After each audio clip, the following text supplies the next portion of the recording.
This practice focused in the energy center, the chakra of Muladhara.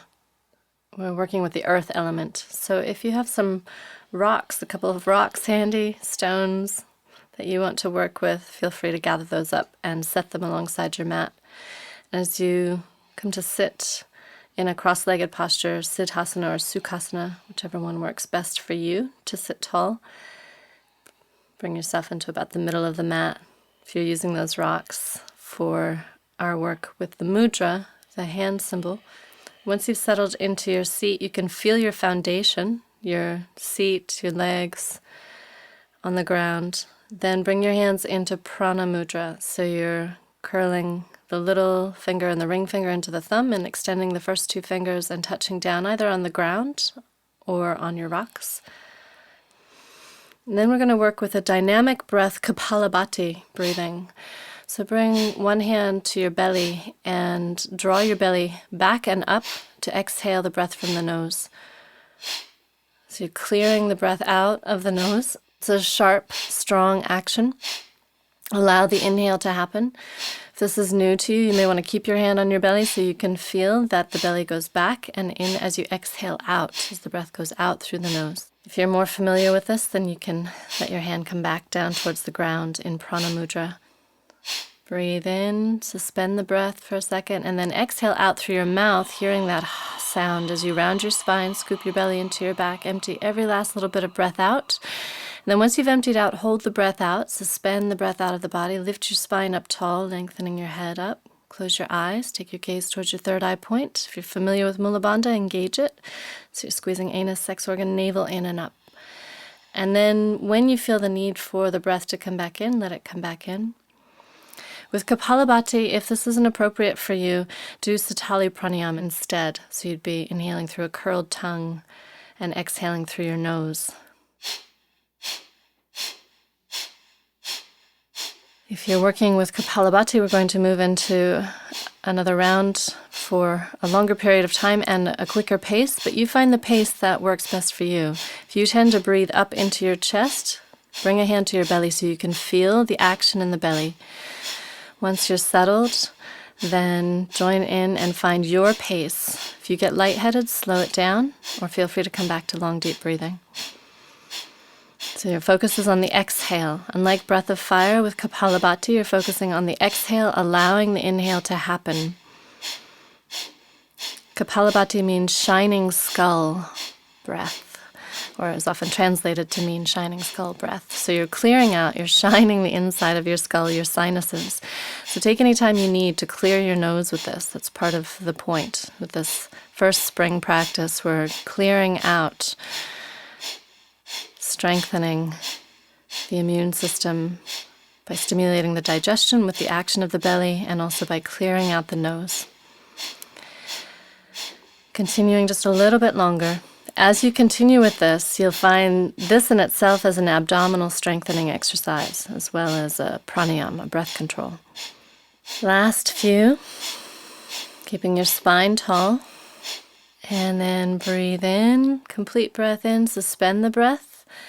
And then exhale, empty out through your mouth and curve your back. It's like you're pressing the air out with the motion of your spine. Press all the last little bits of air out. See if you can fully empty. And once you've emptied, stay empty. Sit tall. So kumbhaka, your suspension of the exhale. Eyes closed, engaging Mula Bandha, root lock. And staying present with the sensation, see if you can go a little bit beyond that initial tug, that desire for the in-breath, soften into it. I'm going to do another round of Kapalabhati, but alternate nostril. So if you bring your dominant hand up to your third eye point, first two fingers between your brows, and use your thumb to close off one nostril, and then breathe out through the other side. Let the breath come in through both nostrils, and then switch sides using your ring or your little finger to close the other side. Just light pressure. You don't need to push your nose across your face. Keeping your face centered, elbow and shoulder relaxed on that helping hand. And taking your time with this, a little bit more complicated, so slow it down. The breath is coming in through both nostrils and then out through alternate nostrils. So each exhale, you switch sides. As you change sides, let the breath come in through both nostrils. So your fingers, your thumb are not touching the nose as you switch to the other side and the breath comes in. Notice which side seems more open. And this is where you really need to clear your nose out. So take time to blow your nose to clear it out. It's the advantage of this. And then come back into it when you can. If you're doing Satali Pranayam, just stay with Satali Pranayam, or you can do a long, deep alternate nostril.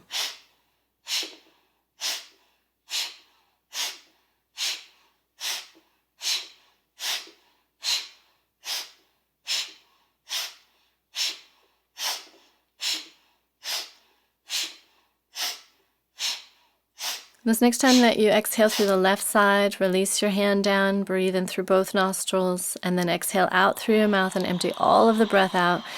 And hold the breath out, suspend as you come back up tall. And if you've really emptied out, you'll feel a vacuum where your diaphragm pulls up and your throat drops down. Stay present with that. Engage Mula Bandha, root lock at the base of the spine. Eyes focus towards your third eye point between your brows, edging into your need for air. But then when you feel the need, before you start struggling, let the breath come in. And as you let the breath flow in and out, bring your hands together at your heart in Atmanjali Mudra. Taking some longer, deeper, ocean-sounding breaths and noticing how Kapalabhati has affected your breathing, your rib cage, your lungs, the volume of your breath.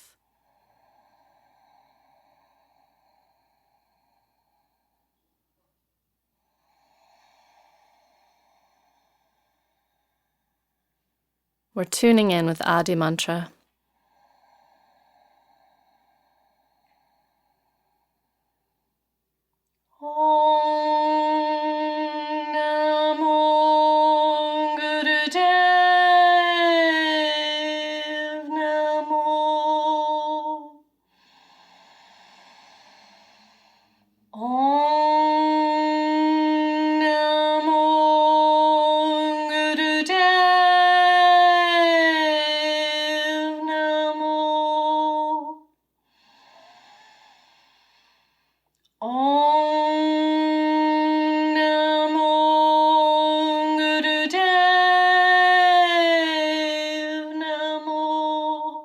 As you inhale, lift your arms up, moving them into big arm circles. So you're taking your breath all the way from the ground through your waist, into your shoulders, and out through your arms.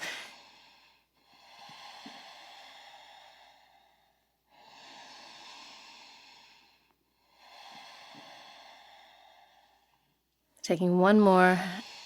As you come down about shoulder level this time, we're going to open the face and the jaw, stretch your fingers out, stretch back across your chest, stretch wide through your mouth, inhale, exhale, shake it out with as much noise as you want to make.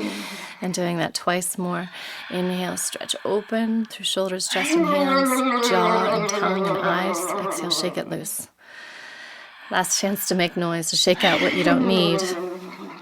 And then once you come back to center, take your legs out in front. We're going to do quite an active warming up exercise here called body drops. So if you have trouble lifting your whole body off the ground, which can be a bit of a challenge, then do a rocking chair motion. Lift your butt and then your feet and rock back and forth. Otherwise, you're lifting your whole lengths of your legs up. So if you keep your legs together, feet active, and push the ground away with your hands, lift up with your core. Inhale to lift up, exhale to drop down. So you might end up moving to about breath of fire pace if you feel you can, otherwise slow it down. But if you find a momentum with this, I find it's a little bit easier to maintain the intensity of it.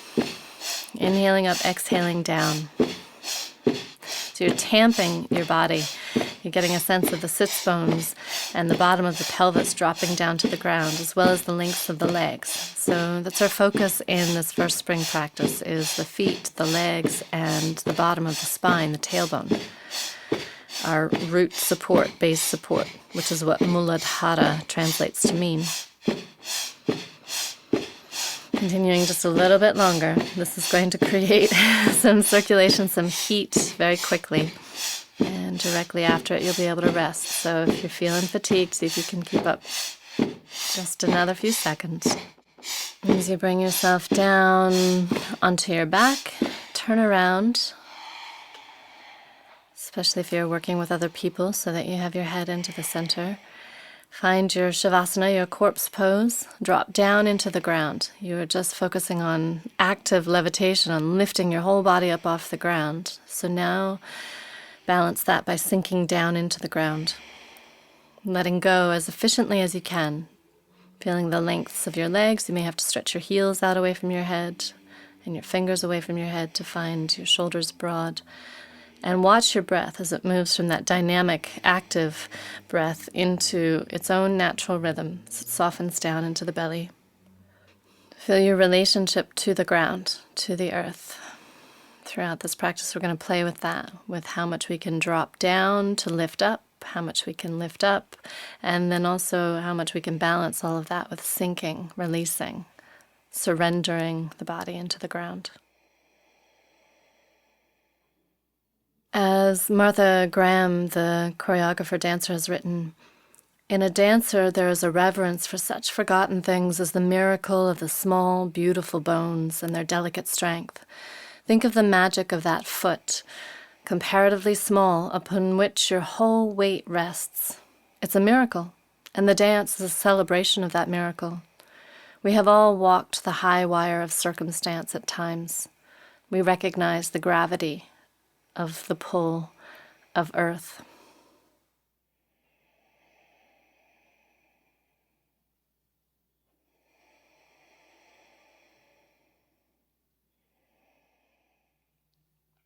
Going to continue to rest on the back and bring attention into the hips and the core and right up through the legs. Next time that you exhale, draw your belly down into your back and use that stabilization in your low back to bring your legs up off the ground.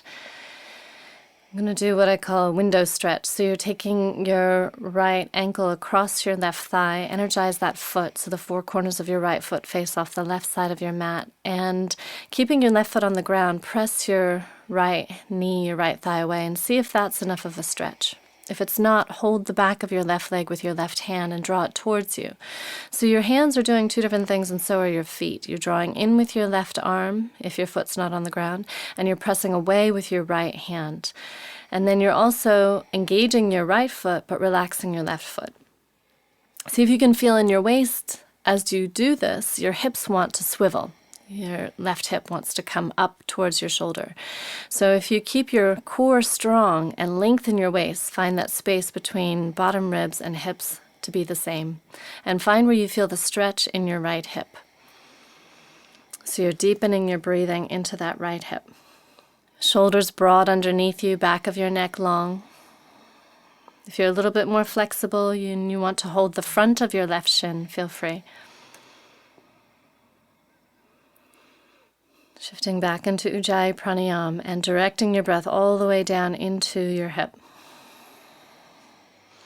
Preparing this right hip for the next exercise where it may have a tendency to cramp. So focus on creating space in your right hip joint. Find the depth, the edge of your stretch that you can breathe into. Jaw relaxed.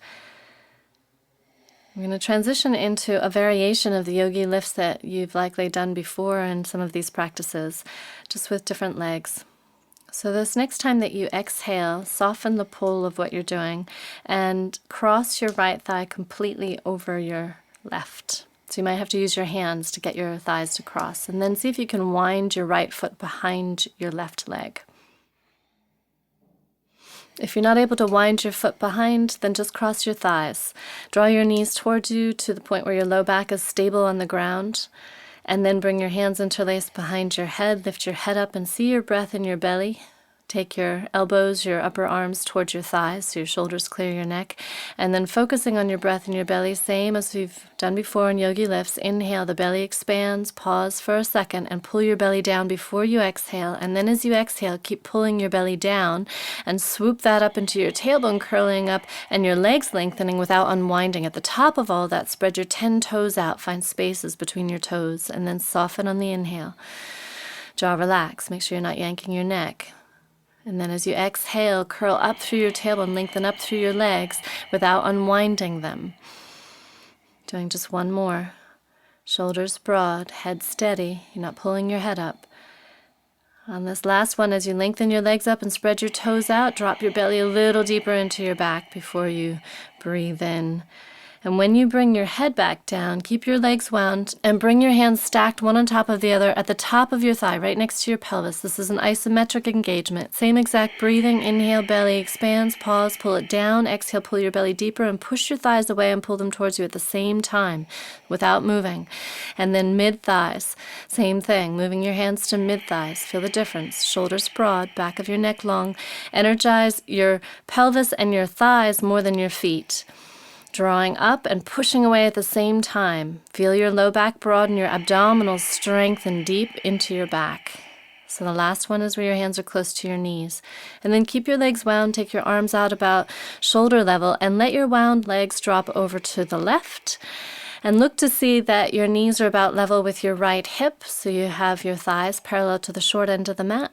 And then let your head release to the right. Don't worry about pushing your right shoulder down. It's going to be most likely up off the ground. If you're feeling your sacrum at all, unwind your legs or adjust where they are so that you don't feel any strain in the ligaments of your sacrum, the lowest part of your back, as it drops down into the butt cheeks. So find where you're safe there, and then see if you can release into the pull of gravity. Notice how much you're holding yourself up. We're becoming more adept at engaging, lifting up, and then releasing down efficiently, quickly. So each inhale, feel how the inhale expands you from that right shoulder into your right ribs, into your right hip, and then exhale and feel the weight of your legs, the weight of your shoulder, the weight of your head. Taking another couple of breaths here.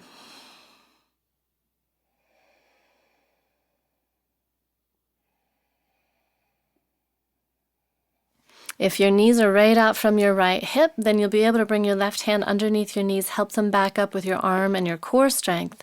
And then once you come back up to center with your inhale, unwind your legs. We're going to do that whole series over on the left side. So crossing your left ankle over your right thigh. You can keep your right foot on the ground, especially if your hips are tight. This is a good place to start. Energize your left foot so the four corners of that foot are squared. So that stabilizes your knee joint, that left knee joint. And either stay here if you want to go deeper with this, then draw your right thigh towards you, holding the back of your thigh or even the front of your shin, depending on your flexibility. And as soon as you start to draw in on the right and at the same time press away on the left, notice what happens to your waist. So apply that core strength that you just established in the core work to keeping your waists even, and that'll take you deeper into that left hip. Otherwise, it's getting lost in your waist. Keeping your shoulders even. Back of your neck long, jaw relaxed, and focusing your breath into opening that left hip joint. Finding where's your edge. Getting your brain stimulated by having your legs doing two different things. Left foot active, right foot relaxed, and your hands doing two different things. Left hand pressing away, right hand drawing in.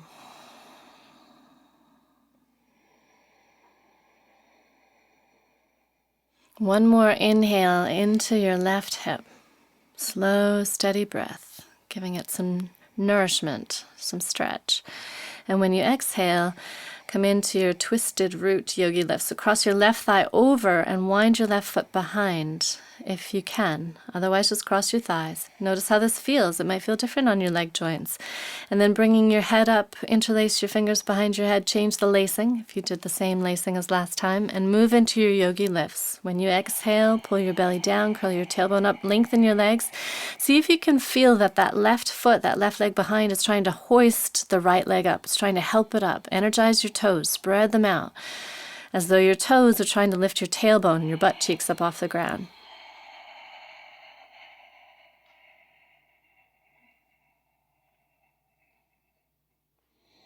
Doing one more. On this last one, see if you can start to get a sense of lifting your butt up off the ground with the length of your legs without unwinding them. And notice left to right if there's a different sense in the lift. When you release back down, rest your head on the ground, bring your hands to the top of your left thigh. Make sure your low back is planted on the ground. So you might need to draw your knees towards you to stabilize your low back. And then continue with that breathing. And on your exhale, push your thighs away and draw them towards you at the same time. Second one, bring your hands to mid-thigh. Notice the different sensation here when you start to move down the length of your thigh. Shoulders broad. Take it out of your teeth. Keeping your feet relatively soft, it's more in the thighs. Drawing your legs up. Last one, hands are close to the knees. Press away and draw up at the same time. Plant your low back. It does not arch off the ground. When you finish that one, then release into your twist, making sure that this feels safe for your sacrum, for your low back. So as you release your legs to the right, double check that your knees are out from your left hip, and then turn your head towards the left, shoulders broad, letting the weight of your body drop down and checking as you release into this that your sacrum, your low back is okay. If it's not, adjust by unwinding your legs or changing the angles of them. Play around until you find the place that you can surrender, you can release fully into. And then start to drop down deeper into the ground. Feel free to close your eyes. See if you can let go. As you close your eyes, you take your gaze inside, you start to notice internally what might still be engaged, what might still be active that you can release. Take these breaks while you have them. Same applies for life. You don't know how long they're going to last, so drop into them and enjoy them fully while you have them.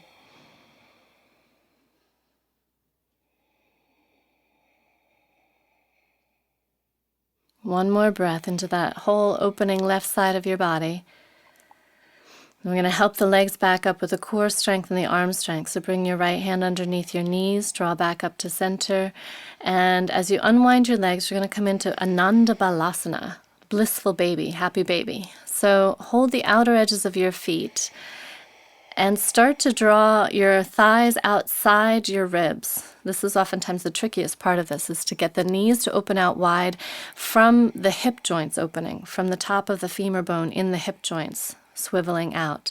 So what I find helpful with this is to bend the elbows, point them slightly towards the side edges of the mat, which helps bring your shoulders broad underneath you, and then align your forearms with your shins, and start to align your feet parallel to each other. And then feel for where that stretch is in the hamstrings at the top of the thighs where they connect to the sits bones. So you're drawing down and towards you, but just to the extent that you can breathe fully. Now, if you want to intensify this, you can tilt your tailbone back towards the ground. A lot of times it's just the thought of that. That's enough to take you into the depth. And then if it feels good for you, you can rock side to side on your back. If not, just stay steady at center. This movement side to side is apparently quite good for issues in the low back and cramping during menstruation. Find what feels good for you, staying center, rocking side to side. If you're rocking, come back to center. And I'm going to transition to hamstring stretch, which you've likely done before, so you're familiar with. But coming from here, you might need to change the hold. If you're able to continue holding the outer edges of your feet, great. Otherwise, switch to holding the balls of your feet or your big toes. And then moving your feet to parallel, but about a fist width apart. You have the vantage point here of being able to see your feet without having to hold yourself up on top of them. So look at your toes and align your second toes with your mid ankles, with your mid knees, with your front hip bones. Notice if your heels want to go in as you start to draw the little toe side of your foot down. Start to see the relationship of all those small bones in your feet, as well as breathing into the intensity of stretching your heels up.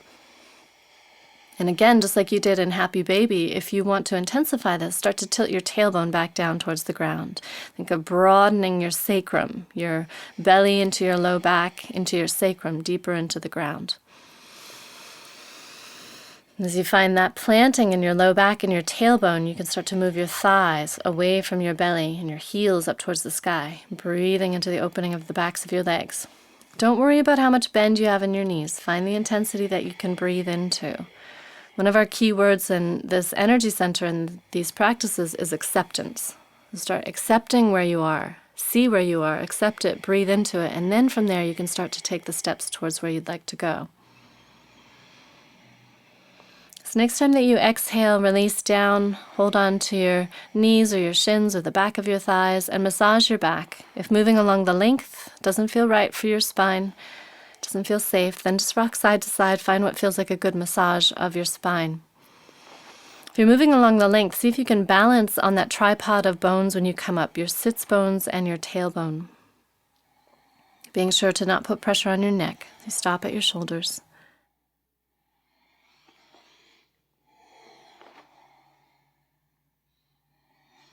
And this next time that you come up and, if you need to, turn yourself around so you're facing off the length of the mat. And find first your grounding, where you're dropping your heels and your tailbone down. Double checking the angles of your feet, the alignment of your feet, and noticing the weight in your feet. Do you find that you drop down into your arches so you can use your arms here, even though we're in a tucked posture? Use your upper arms, your elbows, your forearms, depending on where you are, to press your knees out. Align the eyes of your kneecaps over the middle toes. Starting to feel more weight in the little toe side of your foot. And then to create a little bit more space and to move into our next exercise, lift up slightly onto the balls of your feet if you're not already there, so that you can clear your neck, bring your shoulders onto your back. As you press your knees out, you'll have your lower arms inside your knees now. Find your balance here, so you may have to focus your eyes on a point on the ground or ahead of you to help you balance. And then bring your hands into Venus Mudra. So all fingers except the pointer fingers interlaced.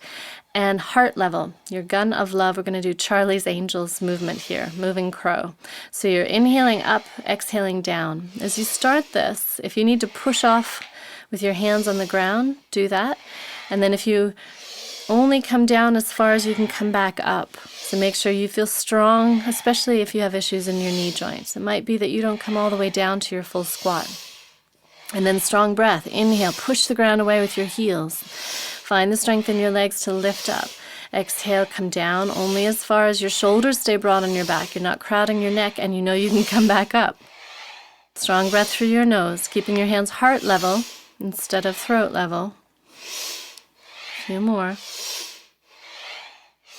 Now, if this doesn't work for you, this Charlie's Angels movement doesn't feel right for you, for your knee joints, for your energy, you can stay and squat and do dog pant, or even stay and squat and do Satali Pranayam, a cooling, detoxifying breath. So you have a few options for clearing out.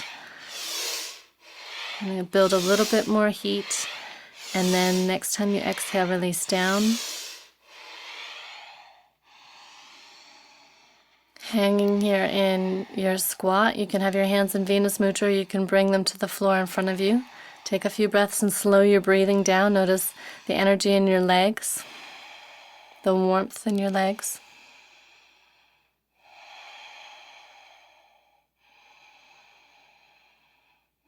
If you're doing dog pant as an alternate version, if you can, take your gaze to the tip of your nose, looking down towards the tip of your nose, eyes slightly crossed with your eyelids almost closed, tongue stretched out so you're releasing out instead of drawing back in what you'd like to let go of. If that gaze doesn't work for you, if you find that you get lightheaded or nauseated or dizzy, then just look down towards the ground. Stabilize by looking at the ground. And make sure you're grounded. It's another key word in this practice. So always come back to your foundations.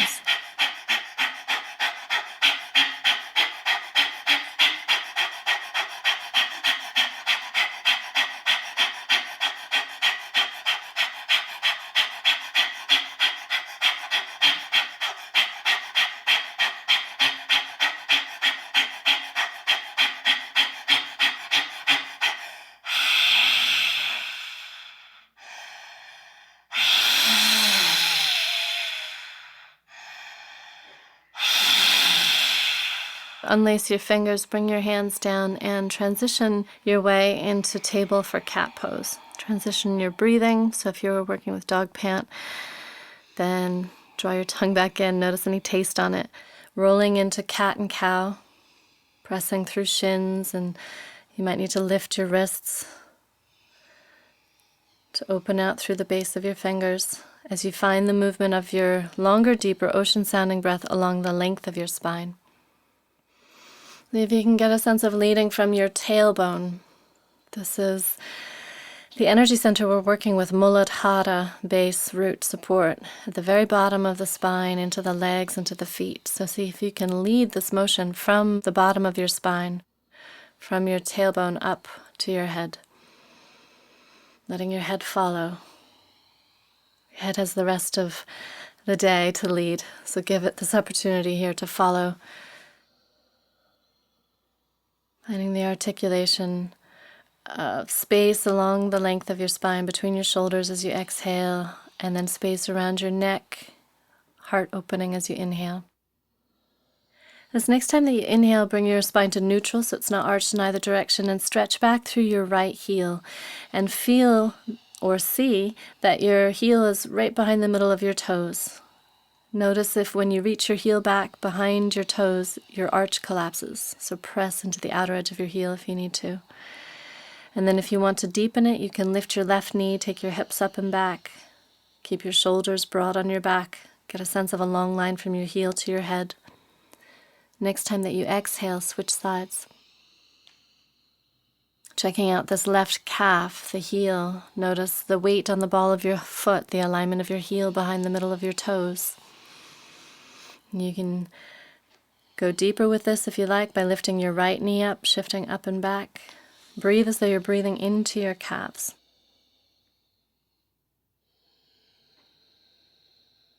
This next time that you exhale, release your left knee down. Bring yourself onto your feet and take your time to uncurl from the ground up to standing. Especially if you tend to get lightheaded, slow it down. Keep a little bend in your knees if you need to. Once you've uncurled all the way up to standing, then circle your shoulders. Shrug them way up by your ears as you inhale, and then take them down behind you as you exhale. Make some big circles, letting your arms stay heavy. We're going to work in this practice with an awareness in the feet. And we tend to assume our feet, not realize how much they do for us until they're not doing what they need to do for us. So if you find your mountain stance, lift your inner arches up, lift your front thighs up, lift the back of your skull up, feel where you're centered over that inner channel from your arches right up through the top of your head. And try closing your eyes and feeling that, feeling the weight on your feet, and then shifting your weight to your left foot and noticing that. Do you sink down into your left foot? Can you continue to rise up like you're pushing the ground away to rise up? And then once you find your right foot is hovering, open your eyes, focus them to help anchor you in space, and take your right leg out in front and circle your foot, keeping your leg steady. Circle your foot. Your arms might need to come out or up to help you balance. Lengthen through your left heel as though you're pushing your heel through the ground and up through your left thigh to stabilize. And then change the direction of your right foot so you're circling around the other way a few times, keeping that right leg steady.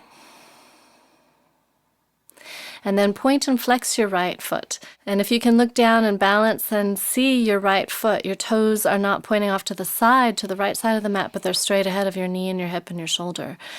This next time that you point your foot down, draw your toes back, so you're making that high heel foot, and plant the ball of your foot. Spread your toes onto the ground, shift your weight forward, and come up onto imaginary high heels. So you're bringing your heels up above the balls of your feet. Find the distance left to right, front to back, that you feel stable with this, and you feel you have as much as possible the same pair of heels on. That right heel tends to want to be a little lower.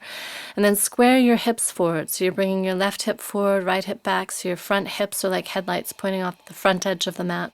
Inhale and push the ground away with the balls of your feet. Lift up really tall, right up through the top of your skull. And then as you exhale, bend your knees and come only as far down as your heels don't drop down, and you know you can come back up. And then move with your breath. So you're inhaling, floating up, exhaling, coming down at your pace of breathing. Think of your inhale lifting you up like a hot air balloon, and keeping that sense of lifting up as you exhale, like you're resisting coming down.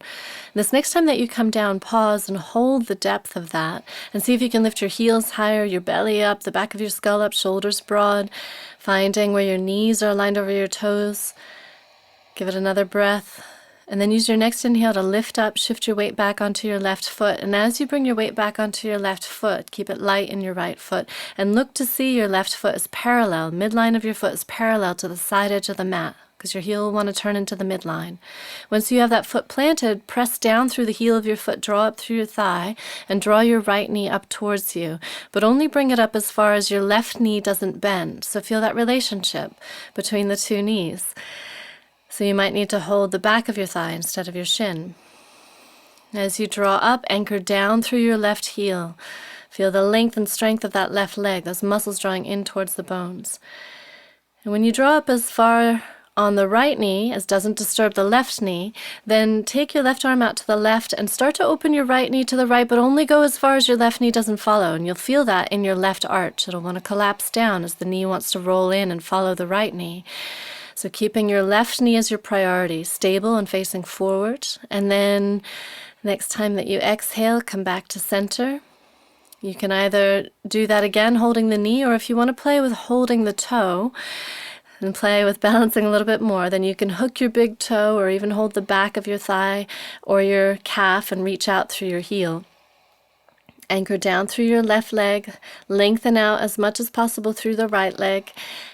If you want to play a little bit more with this, take your right leg out to the right, and again, only go as far as your left knee doesn't follow. It doesn't roll into center. So really strong left thigh lifting up. You can find this action by pushing the ground away with your left heel. And the next time that you inhale, come back to center. Release down as gracefully as you can. Accept the wobbling. There's often wobbling inherent in balancing, so just accept it. Work with it day by day. You might find more strength coming into your feet and into your legs, and you may find that you wobble more one day than you did another. Accept that. Work with that. As you come into your mountain pose again, you've double-checked that your feet are parallel under front hips. Stand tall, reconnect with that inner channel. Try closing your eyes if you can so that your mind's eye is down in your feet. And then shift your weight over to your right foot. And as you start to balance on that right foot, take your gaze outwards. Anchor in space by focusing your eyes on a point. That's not going to move. Feel free to let your arms come out to help you balance as you circle your left foot, keeping your left leg really steady. It's like you're stirring a pot with your left foot. And then change the direction of your left foot, finding as wide a circle, opening out that ankle joint, because you were just balancing on that foot. Notice how it feels to be circling it. Breathing as though into the foot, and then point and flex your left foot. If you're able to balance and change your gaze and look down and see where your left foot is, see that your toes are not pointing off the left side of the mat, but they're pointing straight ahead, in line with knee and hip and shoulder, and finding the action in the foot here, feeling how this radiates all the way up. This next time that you go to point your toes, pull your toes back and keep the ball of your foot pointed down. Come up onto your high heels, seat of Isis on this left side. Find your distance left to right so you're not on a tightrope, and front to back. And inhale and grow up even taller. Lift your heels, lift up through the lengths of your legs and your spine. Exhale, come down just as far as you know you can come back up, and without your heels dropping. So if you can imagine having little eggs underneath your heels that you don't want to crush. So you're inhaling, lifting up, and focusing on continuing to lift up as you exhale and come down. And that will help your balance.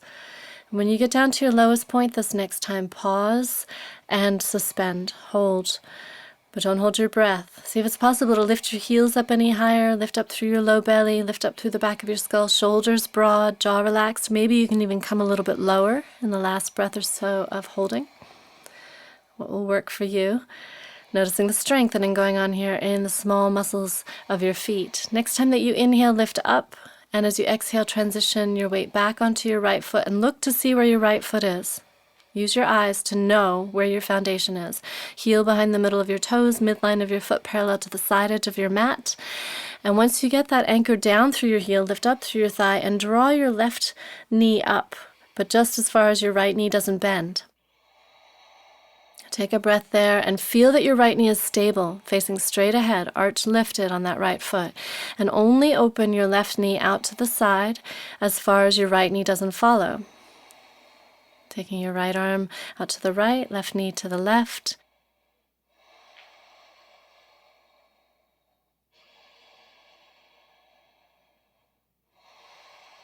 And then come back to center and either do that same thing again with the bent knee on the left, or if you want to play with lengthening the leg out, you can hold the thigh, the calf, the heel, the toes, whatever grip you can work with, and keep your right knee stable as you open your left leg, left hip. Out to the left. Breathe through the length of your body. Think of anchoring down through your right heel. Give that one more inhale, and then as gracefully as you can, exhale, come back to center, and release into Tadasana, into mountain pose. So look to see where your feet are. Don't assume that you know where they are. Look to see where they are. And then once you've seen them, lengthen up through your spine. Close your eyes and feel them. Bring your mind down into your feet. And then bend your knees a little bit. Bend your knees slightly. Feel how that drops your tailbone down, like you have a weight on your tailbone. And shift your weight over into your left foot, keeping your knees bent, eyes closed. This doesn't really make much sense or work if you open your eyes, so experiment with keeping your eyes closed. And as you shift your weight into your left foot, lighten your right foot and either slide or step it forward and bring the heel down as you start to roll into the right foot. As you shift your weight forward into your right foot, feel how the left foot gives way. Keeping your jaw relaxed, eyes closed. Once your weight is in your right foot, then shift your left foot forward, either slide or step it forward. So you're taking a very slow walk, as though you're moving through something denser than air, like you're having to push the molecules of space out of your way. And finding your way forward towards the front edge of the mat, like you're walking a plank, like you're blindfolded. And just like walking a plank where you might be thrown off into the crocodile-infested waters, you don't want to get to the front. So really slow it down. Take your time with it. Don't be in a hurry. Feel your feet on the ground. Notice that miracle of walking, of shifting weight from one foot to the other, and see if you can keep your shoulders broad, hands relaxed, eyes closed, your knees bent, your tailbone dropped down a little bit, so your center of gravity is a little bit lower. And then when you feel with your feet on the ground that you're at the front edge of the mat, you feel the change of texture, then reset your feet without opening your eyes. See if you can feel your mountain stance. So if you haven't already, look at your feet, look at your toes, lift all 10 toe tips up, lift your inner ankles, inner arches up if they tend to collapse, and then move that lift right up through your front thighs, your kneecaps drawing up, and then up into your low belly, drawing in and up your sternum, and as you lift your head up, get a sense of the back of your skull lifting up. And as you inhale, lift your arms up, and if it works for your shoulders, interlace into Venus Mudra. Slide your shoulders down once you have some length through your elbows, keeping space around your neck, and then see if you can feel the connection from your feet to your fingertips. As you exhale this next time, come into half moon, Ardha Chandrasana, to the right. So you're taking your hips out to the left, upper body to the right, and bring your mind down into your feet. So you may need to close your eyes. Feel that your inner arches stay lifted, all 10 toes stay lifted, and you're only extending out to the right to the point where you don't collapse, and you can keep your head lifted once you've looked down if you need to see your feet. Feel that your front hips are squared forward, your underarms are squared forward, and then find your breath on the left side in between your ribs. Use your next inhale to lift up from your feet, through your toes, through your arches, through your thighs, up through your belly. And as you come upright, slide your shoulders down if they've come up. And as you exhale, come over to the other side, taking your hips out to the right, upper body to the left. Keep your chin up off your chest. And feel what's happening in your feet. Feel how your right arch wants to collapse down. Keep lifting it up. If the toes want to collapse, lift your toes. Find your foundation in this whole body curving from the arches, the foundational support in the feet. Find the lightness in the shoulders and the jaw. Lift the top of your head towards your hands. Give that right side one more breath, and then use your next inhale to lift up from your feet, through your legs, through your core, all the way back up to standing. And as you exhale, unlace your fingers and bring your arms out and down to your front hips. Feel your front hip bones. And look down at your feet. Bend your knees as you release your toes down and spread them out. See your big toes inside your kneecaps, and shift your weight to your left foot. And once you can feel your weights on your left foot, then take your gaze out and find a focal point to help you anchor in space. And take your right leg up and across your left thigh, just like we did in the core work in the last round. And wind your right foot behind if you can. If you need a little more balance, that's not going to work for you, then rest your right toe tips on the ground on the left side of your left foot. Once you have what's going to work with your legs, feel in your front hips how your hips have swiveled to the left. So start to take your front hips to square forward, drawing your right hip back. Feel how that winds your legs tighter. Double check your left knee is aligned over your toes. You'll feel that because your arch stays lifted. Once you have the stability in the wind of your legs, then take your arms out, shoulder level. Take a breath in, and then as you exhale, wind your right arm underneath your left. And just wind around as much as works for you. Drop your elbows down and pull your shoulder blades back onto your back. Coming into Garudasana, eagle pose. Look past your hands. Don't let them get in the way of your focus. And if you want to go a little deeper, you can bend your elbows, bend your knees a little bit deeper, drop down a little bit deeper into the depth of this, but keep lifting up out of your inner left arch and out of your core. And the next time you inhale, unwind and bring your right foot down. Shift your weight into your right foot. Look to see as you bend your right knee that your knee aligns over your toes spreading out on that right foot. And then take your gaze out, anchor yourself in space, and shifting your weight onto your right foot, lift your left leg, cross it over your right thigh, wind around as much as you can. If you need to, bring your toes on the outside of your right foot so you have a little bit more stability. And then start squaring your hips, drawing your left hip back, right hip forward, feeling how your right knee wants to roll into center, so keep lifting powerfully through that inner arch. And as you inhale, cross your left arm underneath your right, winding around as much as you can. Look past your hands, drop your elbows down towards your belly, lift your belly up towards your elbows, slide your shoulder blades onto your back. Take a breath into all of this contraction, like you're pulling your power in. And then you're going to unwind your wings in just a second.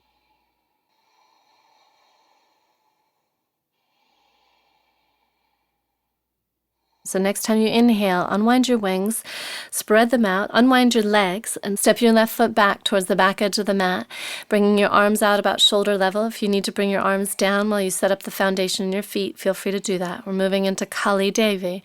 So you're finding the angles in your feet that allow your knees to align and be safe. So as you turn your toes towards the corners of the mat, heels on the same line, bend your knees and check that your knees are over your ankles and that you can see your big toes inside your kneecaps. So you're powerfully strengthening through your hips to open your knees. At the same time, draw your low belly in and up, anchor your tailbone down, align your shoulders over your hips so you're not leaning forward, and frame your head.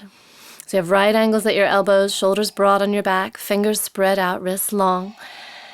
And then find your depth. Can you bring your tailbone a little deeper towards the ground, your thighs a little bit more parallel to the ground, and still breathe and still have a sense of lifting up? Especially if you have any issues in your knees, lift your toes. Think of pressing the floor away with the balls of your feet so you stabilize your knee joints. And as you find your depth, last 3 breaths, we're going to take the energy out over the tongue with Kali Devi Mudra in the mouth.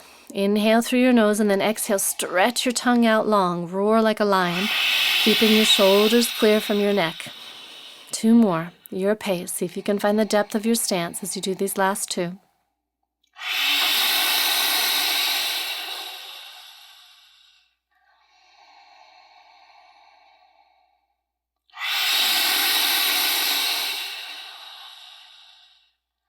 As you inhale, push the ground away.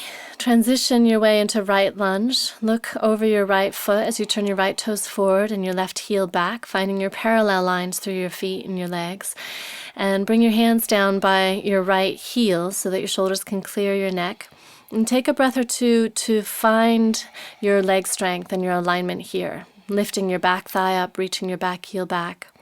We're going to transition upright from here. So if this feels like too wide a stance, front to back, then narrow by stepping your back foot forward.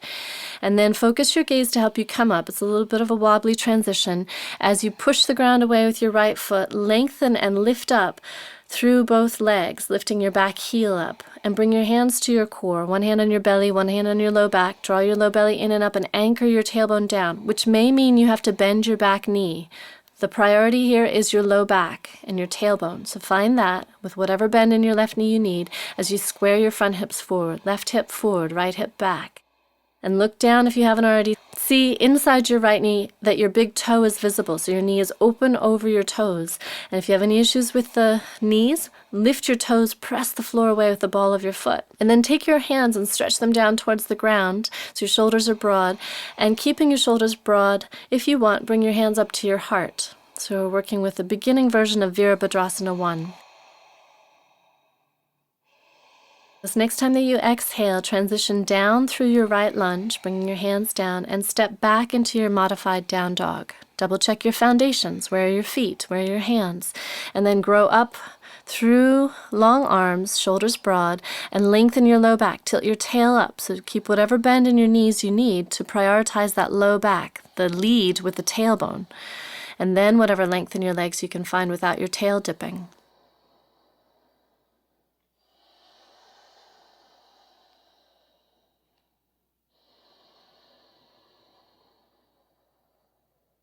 Next time that you exhale, lift your left foot, look ahead, and step up into your left lunge. Finding your distance left to right, front to back, so you're not on a tightrope, and you can also lengthen that back leg. Lifting up through the back thigh, through the belly. Give that another inhale, and then make whatever change in your distance front to back that you need to be able to come up into Virabhadrasana 1, Warrior 1. Focus your eyes, push the ground away, lengthen up through your left leg, and lift your back heel up. Come up onto that high heel foot in your right foot, and find your core. See if you can drop your tailbone down. Lift your pubic bones, front hips up, so you're not collapsing your front hips into your left thigh, which may mean that you need to bend your right knee, if you're honest. So see where you are in that psoas front thigh flexibility. That doesn't disturb your low back. When you find that, then start to bend your left knee, look down, see your big toe inside your kneecap, lift those toes, press the floor away with the ball of your foot, and then only lengthen your right heel as much as your low back doesn't collapse, your front hips don't fold into your thighs. And then take your arms down, reach your fingers down, broaden your shoulders. Either keep them here or bring them up to your heart if you want to go into the next level of it. Take a breath into where you are from your feet up to your heart. And as you exhale, transition back through modified down dog, checking your foundation as you bend your knees, lift your heels, tilt your tail up, and then into your fuller down dog, keeping your tail lifted. Spread your fingers out. Find your root system in your hands and your feet, and then the pinnacle at your tail. If you've ever had a press in class on your sacrum or had someone draw your hips up and back in down dog, then see if you can remember that sense, if you have a body sense of that sensation of your hips being lifted up, weight coming out of your hands. If you haven't, imagine that you have a strap underneath your pelvis and it's being pulled up towards the sky. So there's the sense of pressing the floor away with your hands to lengthen up, and an imaginary sense of being lifted up, just like we played with in some of the balancing postures. And give that one more breath, lifting your hips up, and then exhale and release down. Come into that rock-like posture, fetal child posture, child, balasana or garbhasana, settling into where you're comfortable. We're going to extend the sound work that we've been doing and play with the different vowels of ah and o as well as m. We'll start with m. As you settle down and you deepen your breathing and you find how your breath opens into your back, where your head can rest easily. Taking 2 breaths through the sound of with the lips closed, and see if you can feel how that vibrates through the face and the throat and maybe into the chest. Play with the pitch. See where you want that sound to go.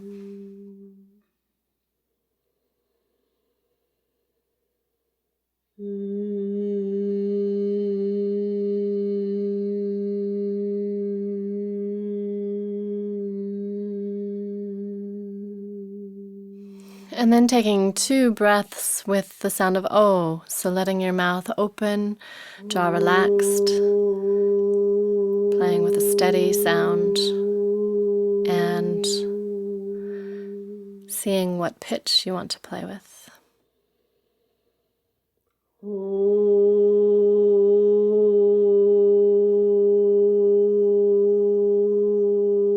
And taking 2 breaths with Ah. So now the mouth opens a little bit wider.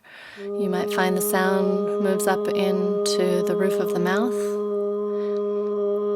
Even with that higher placement of the sound, you can feel free to play with taking the pitch of it lower, or notice how it feels if you take it up into your cranium.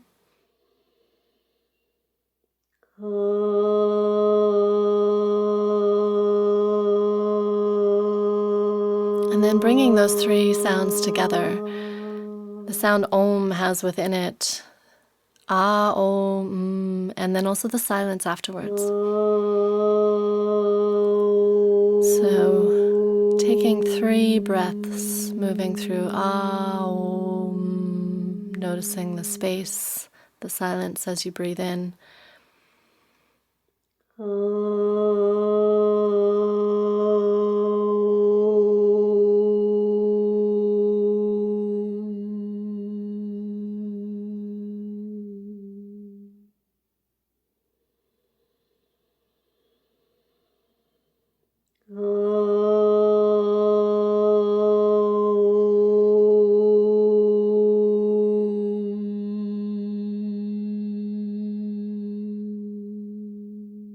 Use your next inhale to uncurl, coming up to kneeling.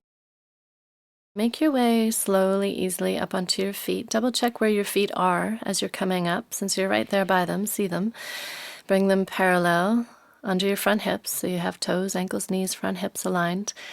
And then as you emerge upright, keep a little bend in your knees.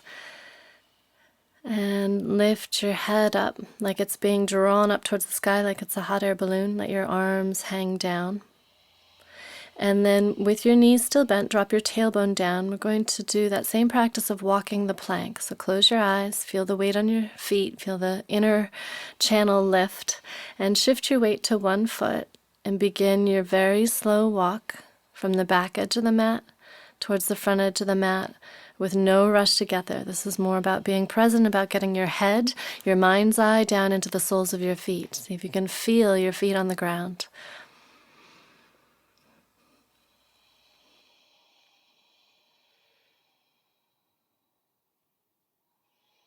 Notice when your jaw clenches or your shoulders creep up to protect you from wobbling. Just accept the wobbling and keep going. Don't be in a rush. When you get to the front edge of the mat and you can feel that, reset your feet in mountain pose. And then look to see where they are. And once you look to see where your feet are, lift your toe tips up, move that lift up through your front thighs, coming into standing spinal flex. Bring your hands to the front of your legs, lengthen your head out away from your tail, just like you would for cow pose. Slide your shoulders back.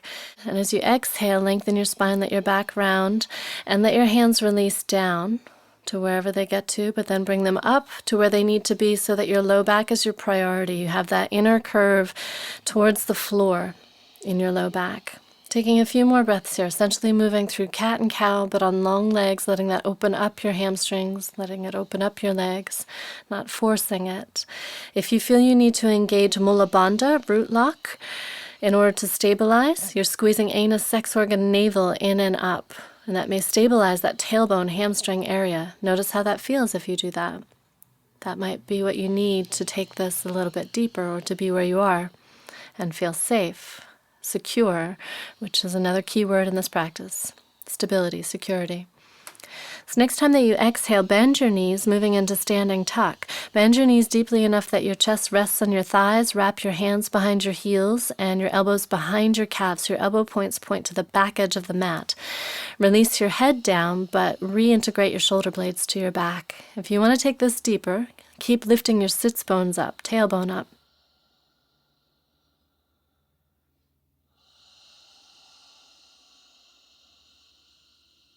One more inhale into the stretch, and then use your exhale to step your left foot back so you're in right lunge.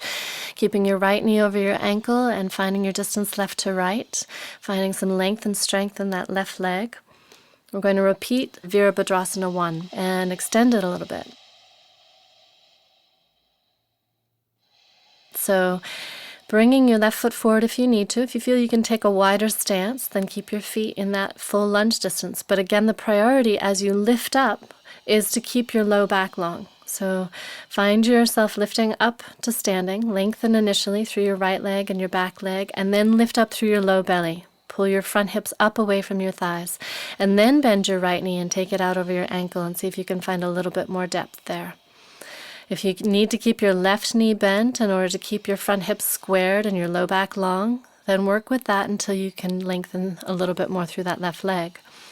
Once you find the foundation in your feet, so right toes lifted, knee aligned over your middle toes, then stretch your fingers down towards the ground, and instead of bringing them up to your heart this time, take them up in line with your ears. You can take your gaze towards the ground and keep it there or on a point in front of you, or you can arch up and move into a little bit of a back bend if you like. Find what feels strongest for your low back. So if you're creating a little bit of a heart-opening back bend, make sure that doesn't sacrifice your low back. One more inhale here, and then push off with your left foot and take it up into the air as you push the ground away with your right heel and draw your right kneecap up. You're coming into Warrior 3, Virabhadrasana 3, which is the flying posture. So as you come up, your arms are overhead, but then take them out about shoulder level, like you literally are flying. Lifting belly up, push the ground away. Bring your arms to stretch back, so your shoulders clear your neck. Reach your left heel away from the top of your head.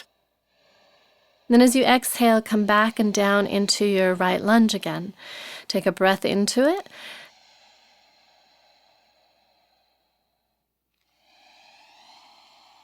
And use your exhale to transition into your modified down dog, finding your hands and your feet, the lift of your tail, and then moving from there into a deeper down dog, into a fuller opening through the backs of the legs that doesn't pull the tailbone down or the shoulders onto the back.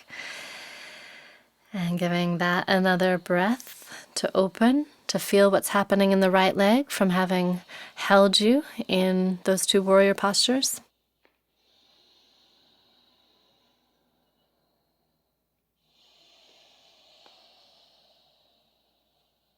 And this next time that you inhale, lift your left leg, look ahead, transition up into your high lunge.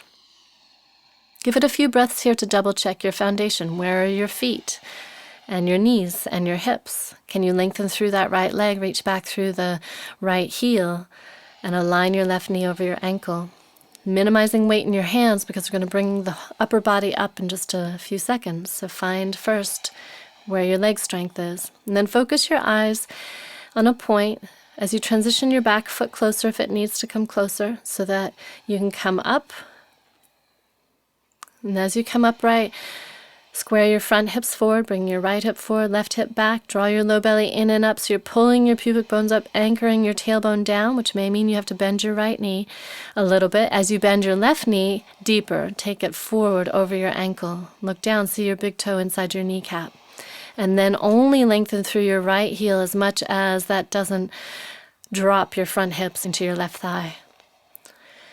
And then once you find your foundation here in your feet, in your pelvis, in your low back, let the upper body be light. So find your shoulders broad by stretching your fingers down. And then when you're ready and you inhale your arms up, if you inhale them up, they don't need to come up. If you take them up, keep your shoulders broad. Lengthen through your elbows, spread your fingers out. Either continue to look down or straight ahead, or if you want to move into a little bit more of a back bend, lift your sternum up and let your upper body open up from that lift through the sternum, more than through the chin, so your ears remain between your arms. Low back is long. Give it another inhale in this Warrior 1 posture. And then as you exhale, push off with your right foot, shift your weight forward onto your left foot, coming into Warrior 3. Anchor down through your left heel, push the ground away, and draw up through your left thigh. So you're not locking your knee. And then see if you can start to square your hips. Work little by little with this. As you take your right hip towards the ground, you need to lift up powerfully through your left thigh, otherwise you'll fall over. Arms are forward, and then you bring them out to the side like you're flying, and then stretch them back. As you stretch back through your fingers and your right toes, reach forward through the top of your head. One more inhale, lift up, and then exhale and transition back into your left lunge. Stabilize here. Now you have 2 paws on the ground, fingertips on the ground. Take a breath into that. Use your exhale to transition back to your modified down dog, finding your root system in your hands and in your feet. And the pinnacle, the peak of your tail rising up, shoulders clear your neck. And once more, holding this posture as though you're being held up. See if you can get a sense of your front thighs being drawn back. So they're pulling away from the belly. They're drawing the thigh bones back away from the hands. And your tailbone, your front hip bones being pulled up towards the sky. Almost as though you have to reach down to touch the ground with your hands. You're being lifted up so much. So see if you can find the muscles, the actions necessary to gain that sense of reaching down through your hands to touch the ground. A few more breaths here. Finding your lightness, your lift. Notice through your feet if you can lift your toe tips and feel the difference in your legs. This next time that you exhale, release forward. See if you can roll through your toes and come down into your quadricep stretch. So you're bringing your shins to the ground, or if you have trouble with your knees, be on the balls of your feet, knees off the ground. Once you have your hands behind you, your weight in your hands, lift your pelvis up and aim your tailbone towards the back of your knees, looking to see your knees align with your front hips. Use your abdominal strength to pull your pubic bones up, your front hip bones up, and feel how that change of the angle of your pelvis takes your attention and the stretch into your quadriceps, into the front thighs. Breathing there. If you want to go a little deeper and your pelvis is open, you have a flat plane from your knees all the way up to your ribs, then you can play with bending your elbows. If you want to take your head back, feel free, but keep your mind on your pelvis.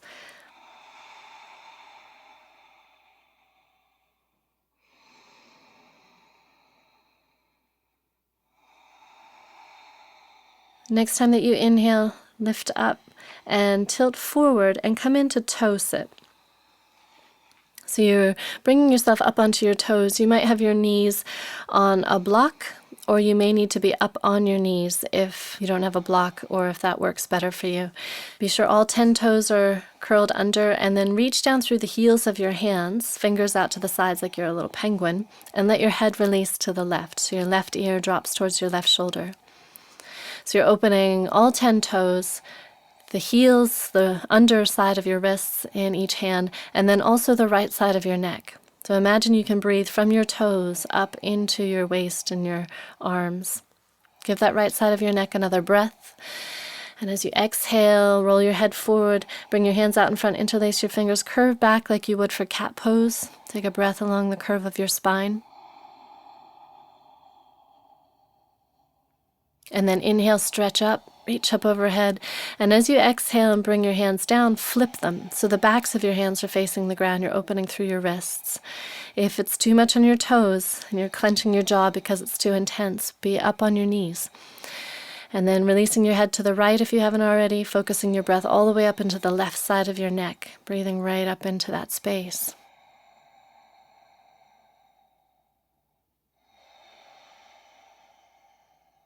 Give that side of your neck another breath. And then as you exhale, release. And instead of coming into your cat stretch on this side, shift your weight forward and uncurl your toes. Notice how they feel. And take your toes out to the edges of the mat, keeping your inner knees, inner thighs together. This next posture is deceptively challenging, and it's all about the alignment and the opening of the joints of the legs. So use a block or a blanket or a book, anything that gives you the opportunity to safeguard and stabilize through the joints of your legs, particularly your knees. Bring whatever prop you have between your heels, and as you start to come back, Use your hands to take the flesh of your calves out to the sides, and notice how that rolls your little toes towards the ground, and it also creates some space behind the knee joint. As you bring your sits bones down onto your prop, check right away that your knees are okay. And if you're feeling any tension in your knees or you have history here, come up higher. If you have any concern and you're not able to find ease in your knees, then don't do it. Then double check the alignment of your feet. Find where your heels are about a thumb width from your hips. So you're not sitting on your heels. You're sitting between your heels. And then look to see that your middle toes are behind your heels. So you may have to fiddle with your feet to bring your toes in towards the midline more, to align your middle toes behind your heels. You may also need to draw the flesh of your foot out, the skin of your foot out from underneath to ease it out. And then feel the lift of your tail, the curve of your low back. Double check that that doesn't put strain in your knee joints. Your knees are still together if possible. Once you have the foundation in your legs, then interlace your fingers and turn your hands inside out as you take them up overhead. Reach up through your elbows, through the heels of your hands, but slide down through your shoulders. And keep your arms in your peripheral vision, your head centered with your midline as you inhale, and then exhale and pull your belly button over towards your right hip, keeping your head centered, shoulders broad. Inhale here from your sits bones all the way up to the heels of your hands, and then exhale and draw your belly button over towards your right hip. Doing one more breath like that. Notice as you're twisting with integrity from your belly, your abdominal strength, how the sits bones want to change weight on the ground. See if you can keep them even.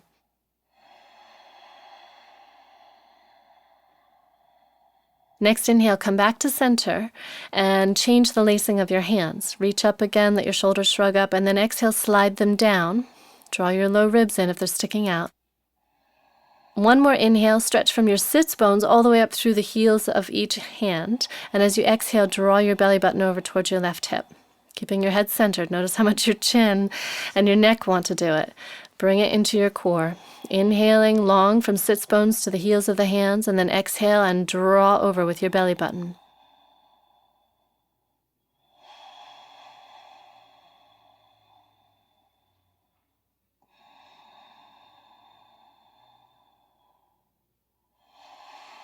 And this next time you inhale, come back to center. As you release back to center, bring your arms out. Pause here and take that in stillness. Notice what you're feeling.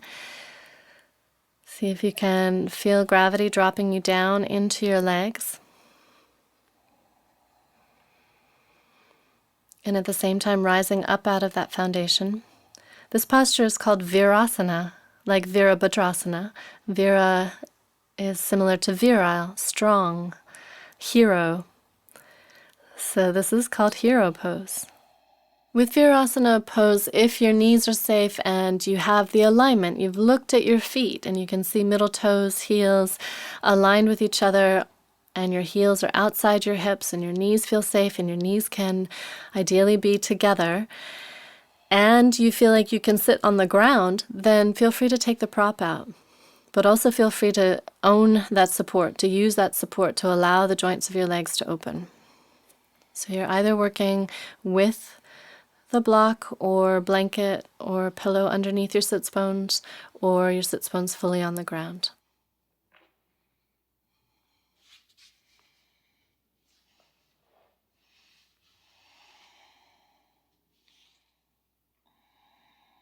To bring yourself out of this posture with ease, with support, bring weight into your hands and use your arm strength. You're going to push the ground away and shift your way up. Take your time to come out. Spend a little bit of time in there. So ease your way out. And as you come out, what you'll probably feel will feel good is to stretch out your calves, to stretch out the backs of your legs. So start with your right foot, curl your toes under, plant your hands broad, shoulders broad, and shift your weight back. Feel free to lift your left knee up if you like. Breathe into your right calf, and you may want to change the angle of your heel to change the stretch in your calf, rolling your heel to the outside or to the inside of the mat. Notice how that changes it.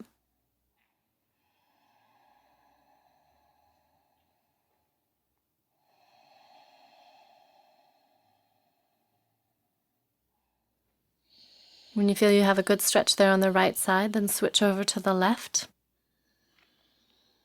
Exploring this calf. So changing the angle of your heel. Focusing your breath as though it's dropping down into your calf muscle. Once you feel a balanced stretch on that left calf, then release your way down into Shavasana, corpse pose, making yourself comfortable and aligned.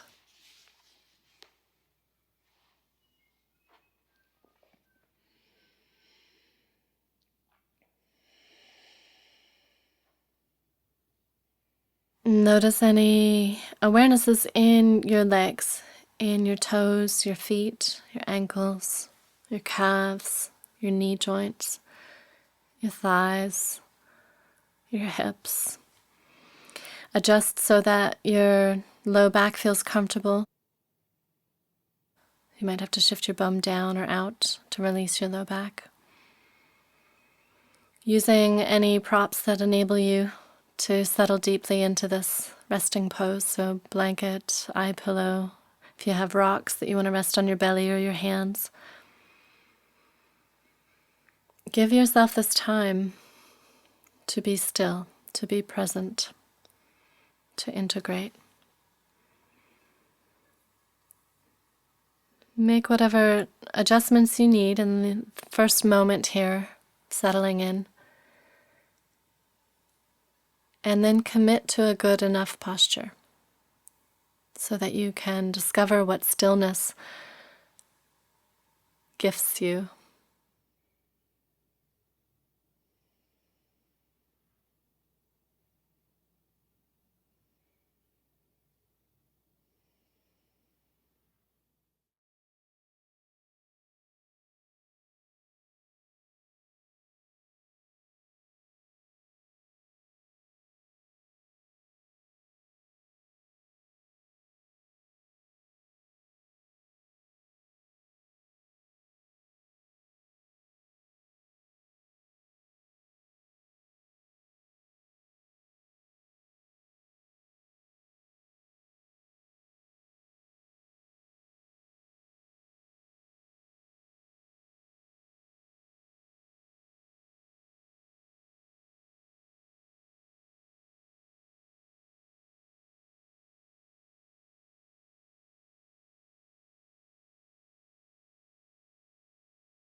Notice where your attention is. If it's not in your body, become aware of your body and your breath without moving.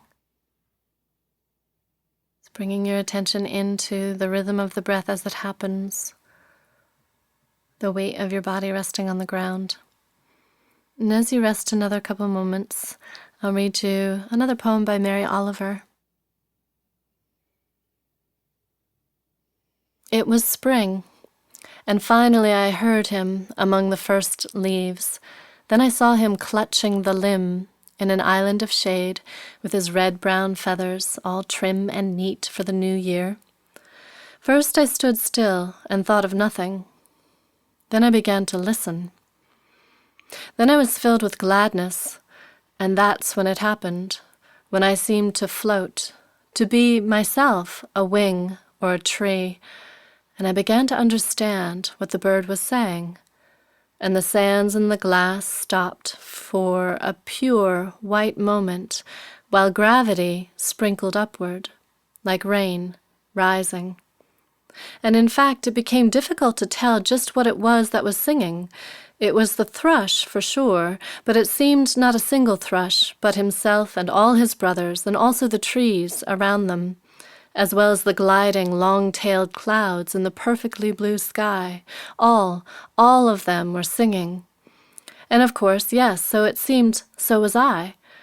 Such soft and solemn and perfect music doesn't last for more than a few moments. It's one of those magical places wise people like to talk about.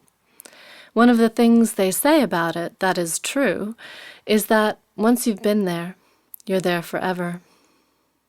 Listen, everyone has a chance. Is it spring? Is it morning? Are there trees near you, and does your own soul need comforting?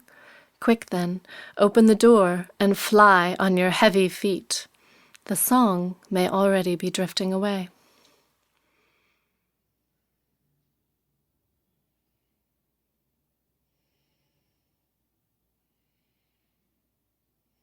Breathe a little deeper. Breathe into yourself, into your feet, into your legs, into your spine. Feel what feels right for you to emerge easily, effortlessly, so you're not pulling yourself up by your neck or your head. Either rock and roll or roll to your side to come up. As you emerge up and your head comes up, set your comfortable cross-legged posture, Sukhasana or Siddhasana. Feel free to sit on something if that gives you more support, more of a sense of being on your sits bones, then rolled back onto your tailbone.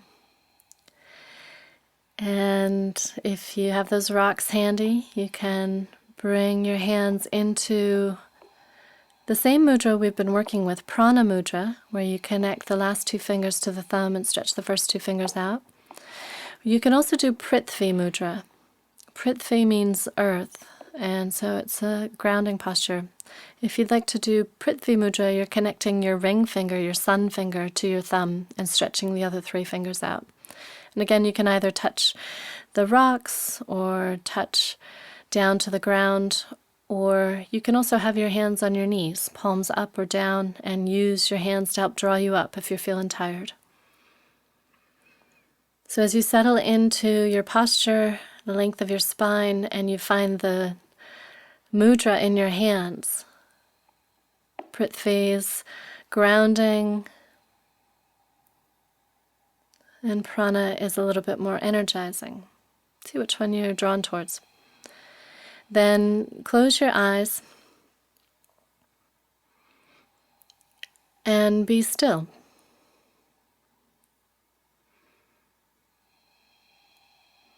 See if you can sense your whole body on the ground. See if you can sense your body from where you touch the ground, leveraging up from there, lengthening up along your spine, and becoming aware of your breath. We're going to work with the mantra we've been playing with over the weeks of Om. We'll do this 3 times. Take your gaze towards your third eye point. This is the mantra, the sound, the beach sound for Ajna chakra, that third eye. So it gives us wisdom, perception, insight before we drop down into the depths. Breathing in for the first of 3.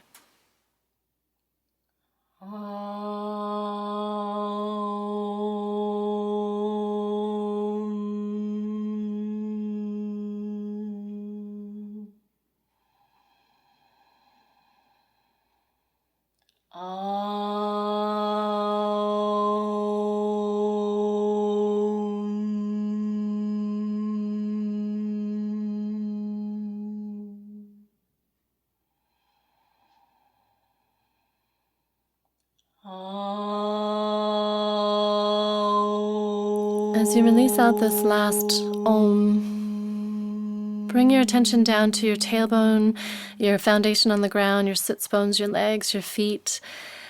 And we're going to sound the seed sound, the beach sound for this first chakra, Muladhara, which is Lam.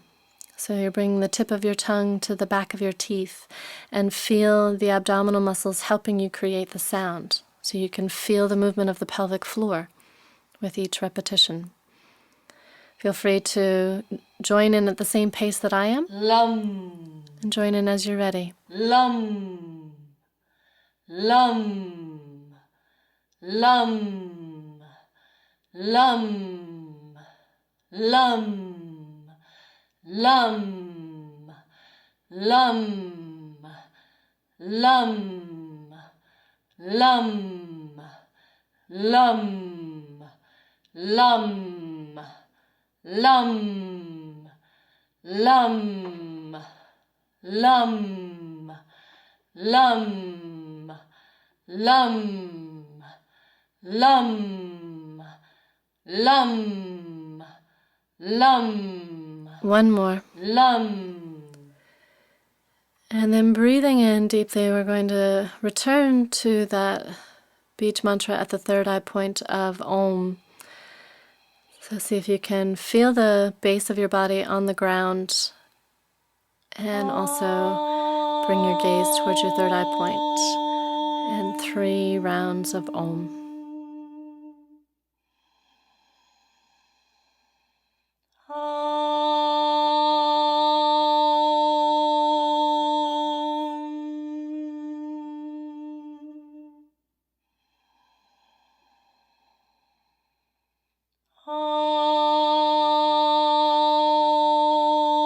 As you come to the end of this last Om, settle into the silence that is part of Om, the space between the sounds.